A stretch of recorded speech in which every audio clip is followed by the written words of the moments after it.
Hi everyone, my name is Riina Hellström. I am the founder of Agile HR Community, and I just wanted to run you through what HR is really working with. There's a lot of very different opinions and thoughts about what we are doing in people operations, and I think it's super important for you to understand how much we're working with.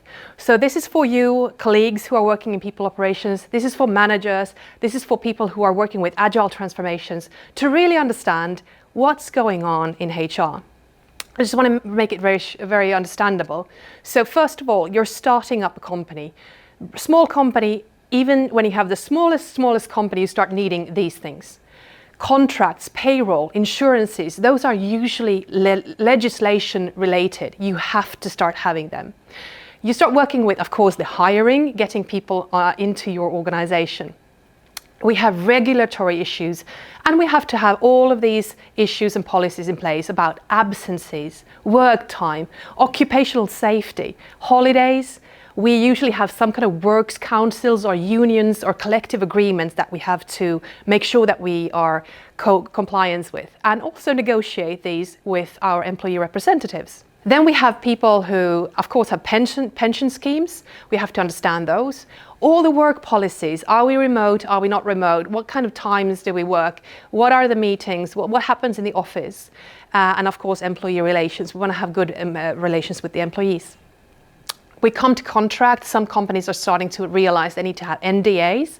So we need to work with legal to have that into the hiring process as well. Of course, understanding compensation and benefits needs to be there. What are we paying people? What kind of benefits do we have? Do we have bonus system? How do we do with statutory pay raises when that happens, and any kind of merit money or quick rewards? Quite often in smaller companies, HR also sits on these things that usually are facilities related, key cards, tags, facilities, rooms, whatever is needed, and even showing around the office when needed. Some companies have non-competition rules in place and contracts, which of course needs to be added to the hiring process. Then we start working with hiring policies, with travel policy, car policies, people that retire, what does that mean? If there are companies or industries that have mandatory trainings and mandatory competencies, we of course have to follow them up, report on them, and make sure that we've got the certifications and licenses in place for our employees. We do recruitment. We of course need to remember the notice periods if there's something wrong, that we can make quick decisions, and have the probation periods in place. And this is only the absolute minimum that we need in organizations. So no matter what size your organization is, this is sitting behind what HR starts working with. And it's quite unexciting, but it needs to be well designed for your organization to work. Now add on the complexity that if you've got two different countries, these are different. So each country has certain rules, regulations, unions, and they influence all of these things. So remember, when you speak with HR, it's not a picnic to work with all of these details, because they are very different in different countries, and there's a lot here. Just imagine there's one job change, all of these might be affected. So there's a lot of work there. But this is not the value-adding part yet. This is just the kind of hygiene factors. So if we start looking at the value-adding parts, we start having, of course, talking about performance, target setting, having that in place, and what type of processes we set around that in the organization. We start having employee negotiations. Maybe we have some changes, and those need to be legally correct run so that it is kind of well defined and well designed. We work with org changes. So if the organization is expanding and growing, we of course need to do some shifts in the organization. So we're influencing that and participating in those negotiations on how do we build these organizations? What types of teams do we have? Who can become the manager? What types of managerial competencies do we need? And of course, learning enablement. So creating systems and structures around so that you as an employee can learn. Any kind of collaboration platforms, that might be more with IT, but we're definitely participating in those conversations. Company events.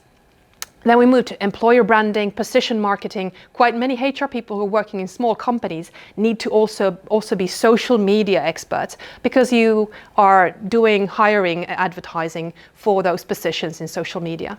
Of course, when you grow, you need managers or some kind of team leads, some people who are helping others to succeed. What does that look like? What's the manager support that we are creating? We sometimes have promotions, people who are doing a very good job, so how do we handle that? And non-performers, how do we handle a non-performer in our organization?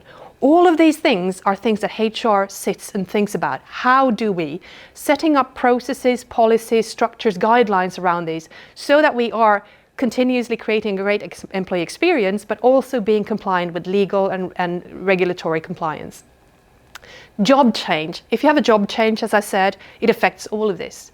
We might have trainees, life events happening, and those need to be accounted for. But that's not all, my friends.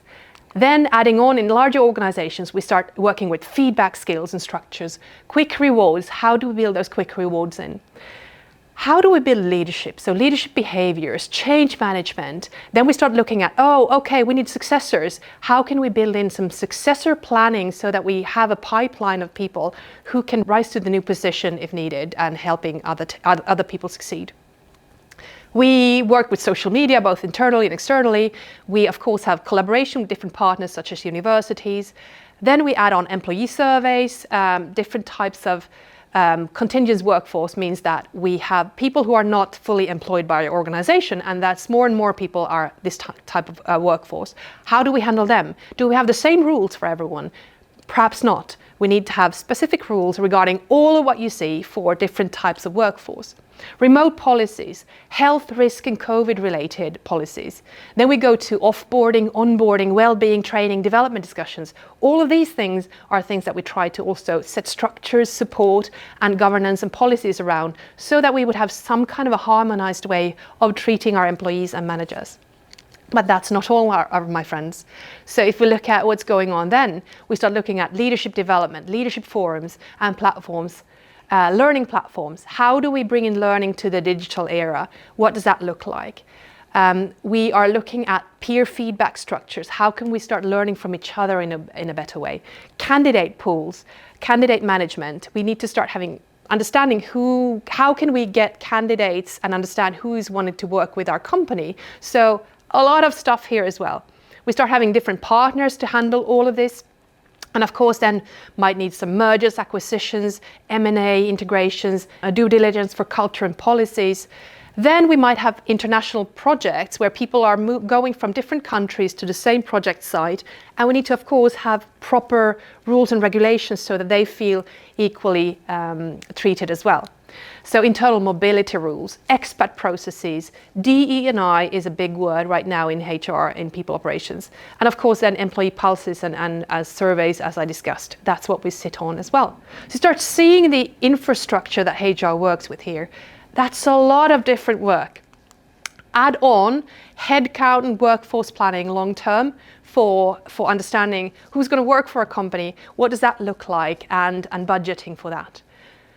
This is why it is so complex, and this is why it's so exciting to work in HR. But this is not all. If you start looking at what's changing right now, we need to digitalize all of this. So we need to start having people information and all the information of this in systems, understand the data, have that properly managed, and with very, very strict privacy laws. The HRIS infra is important. How do we connect all of these data and points? Maybe we have different systems for different stuff here. So starting to understand that whole thing, and then use people analytics for the benefit of the employees, of the organization, and of the business. But that's not all. If you start looking at big words such as change and transformation, culture, talent, and employee experience, those are the big words that we use, that we work with, but behind that all lies the red parts that you can see here in the slide. So now looking at that, we work with all of this. Of course, employees and managers and leaders need to have services around this and business units. So we start having services, information, training, support for all of these. So, and if you look at that, what's global, what's regional, what's local, that adds complexity even more. So it's not really a picnic to start understanding this hierarchy and this infrastructure. We really are working quite hard to make it work for you. And what's really affecting us right now is of course these words: digitalization, trying to harmonize things so that we can create great digital journeys with these services. We can't have every country, every location doing their own ways of this. What can be harmonized is we often try to harmonize that, but in a good experience way, building great experiences. We have the conversation continuously about, should we centralize something, should we localize something? So that's kind of tugging all the time. And now what's coming in is, of course, AI. How can we make sure that AI, machine learning, all of these fantastic tools can be used in an ethical way, in a correct way?